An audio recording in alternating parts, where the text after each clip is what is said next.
There are moments in hip-hop that feel like seismic events, unexpected, powerful, and transformative occurrences that resonate with everyone.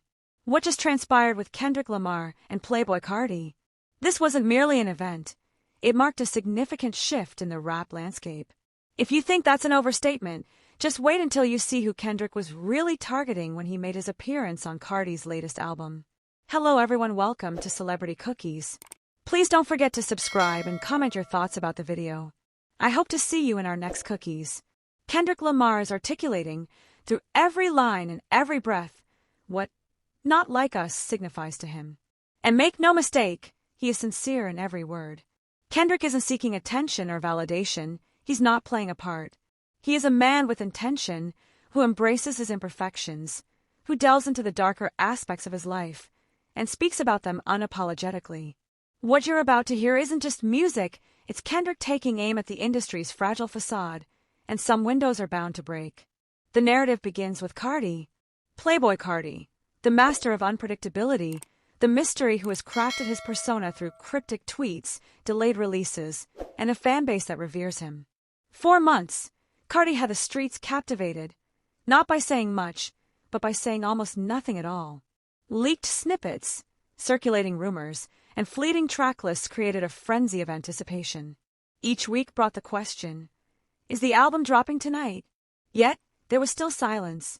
Then suddenly, a confirmed release date emerges.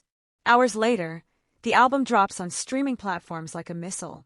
Fans eagerly dive in, expecting the typical dark, experimental, and perhaps even erratic Carti experience. But then something unexpected occurs. 3 tracks, 3 features. Kendrick Lamar. Kendrick on a Carti album? Not just 1 or 2, but 3 collaborations. This wasn't a mere collaboration, it was an incursion. And that's when things take a political turn. These weren't just random features for the sake of vibe. This wasn't Kendrick trying to stay relevant. No, this was Kendrick Lamar making a bold statement. He entered Carti's realm with a clear intention, one that fans soon realized was aimed at someone else entirely. Let's examine the first track, Backdoor.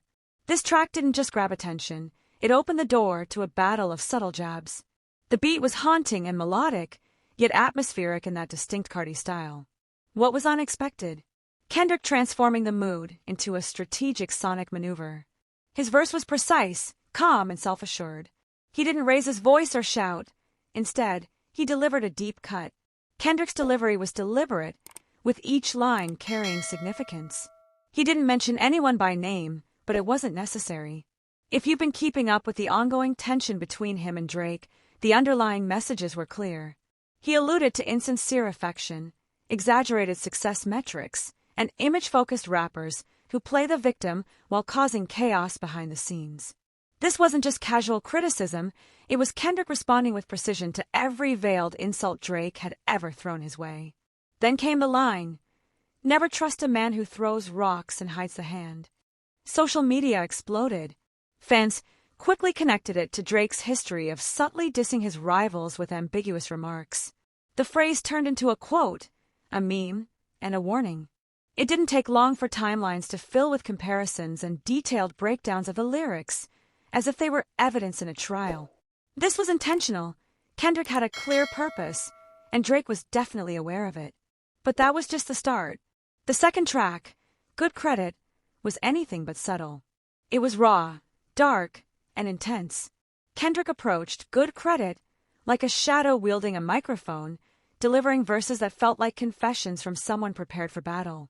Carti provided an unsettling backdrop with his signature experimental style, but Kendrick seized the moment to delve deeper. He rapped as if he had proof, not the kind you flaunt on social media, but the kind you keep close when the industry tries to alter the narrative. He mentioned mentorships that turned into rivalries and loyalty agreements disguised as brand collaborations. Then he dropped another bombshell. Seen the blueprint change hands, seen the throne sold in silence, seen a king dance for streams. One line, 3 devastating implications. Fans went wild, and speculation ran rampant.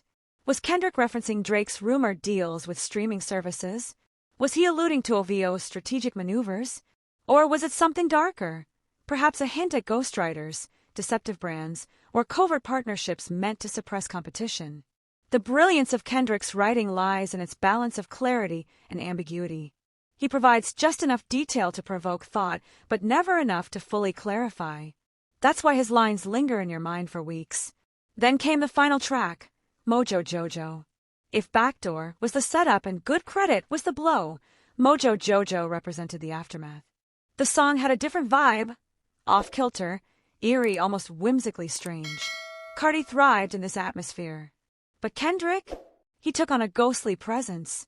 His voice was sparse, just whispers, ad-libs, and echoes. Yet, if you listened closely, you could sense the tension. He lingered on the track like a voice from another realm, conveying energy without fully revealing himself. This was Kendrick's way of saying, I don't even need to be fully present to make my point. Mojo Jojo has become a significant track, with fans dubbing it Kendrick's hillbilly freestyle moment, where he boldly steps outside conventional boundaries.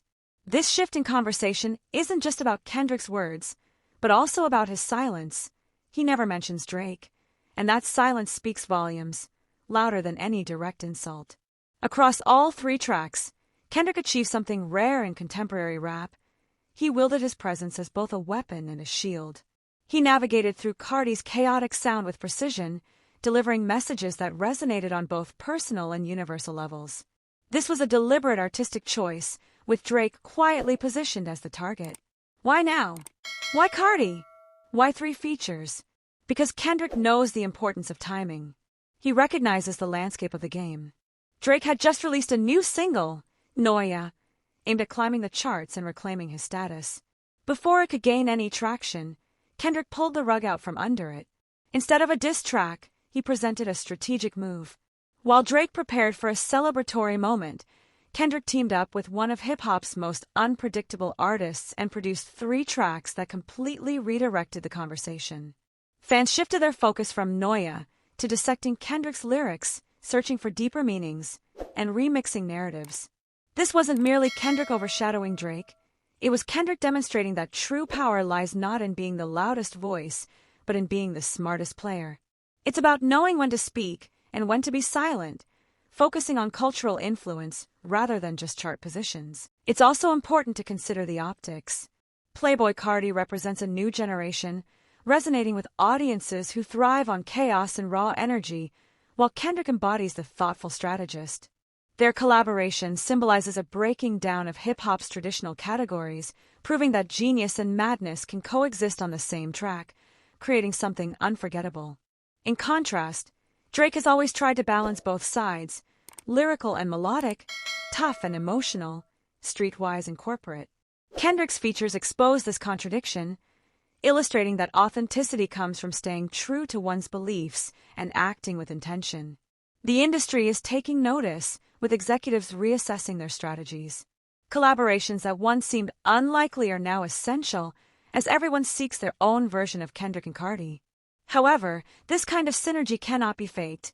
It's not just about securing a feature, but about crafting meaningful moments. Kendrick understands the significance of moments.